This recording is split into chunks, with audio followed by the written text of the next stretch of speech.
So one of the facets of thinking more broadly about the nature of goods in the world is the Catholic social teaching insists on what it calls a priority of labour over capital.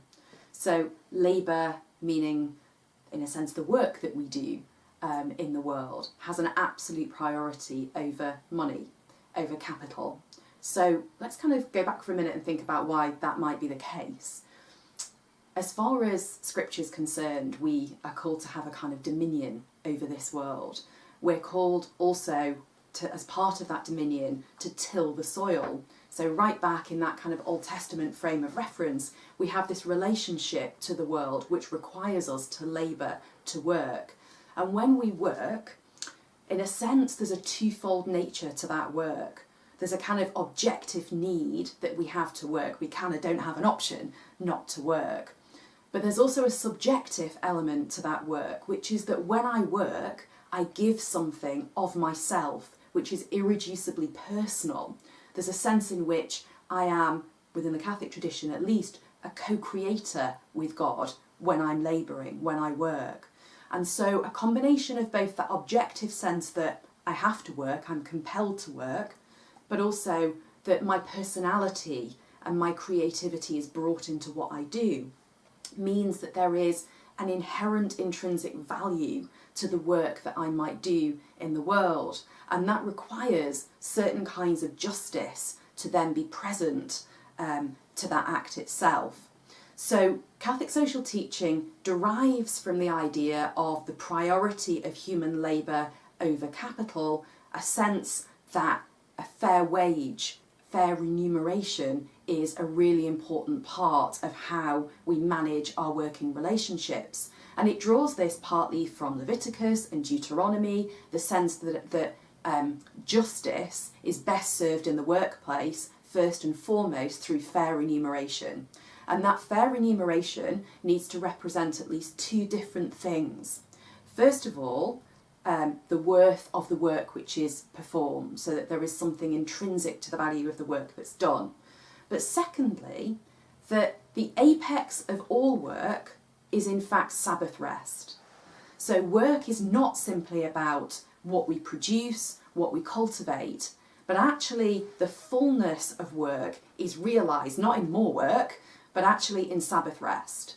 And so the remuneration we receive is based in the Christian tradition on the worth of what we do, the fact that it bears the imprint of my personality, but also that it should provide an opportunity, particularly for the poorest, to rest from their work, but for all of us to culminate in that experience of Sabbath. Because what we're being prepared for in this life, in the next life rather, is a form of Sabbath. So work is an inauguration, a preparation, a lead into a fuller sense that leisure is actually the apex of our social system, not, in a sense, simply the work that we do.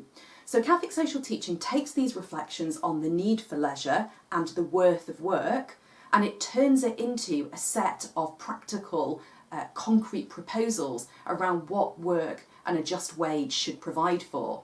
So a living wage is not just enough money to pay my mortgage, if I'm lucky enough to be a property owner. It's not just money to be able to put food on the table for my children. A living wage should provide, yes, food, shelter, warmth, basic subsistence, but beyond that, a just wage provides for social participation, for ways in which I can use my wages to participate in the social order of my time. And particularly it pinpoints opportunities for further education, for learning as an adult through my life as well as at a younger age. And it also pinpoints leisure, being able to actually participate in opportunities for recreation, for wholesome Sabbath rest, if you like. So a living wage provides all the basic things we would expect, but it also provides for basic social participation, for recreation, for holiday, and for self-betterment in a sense, for education. Those are crucial elements of what needs to be protected.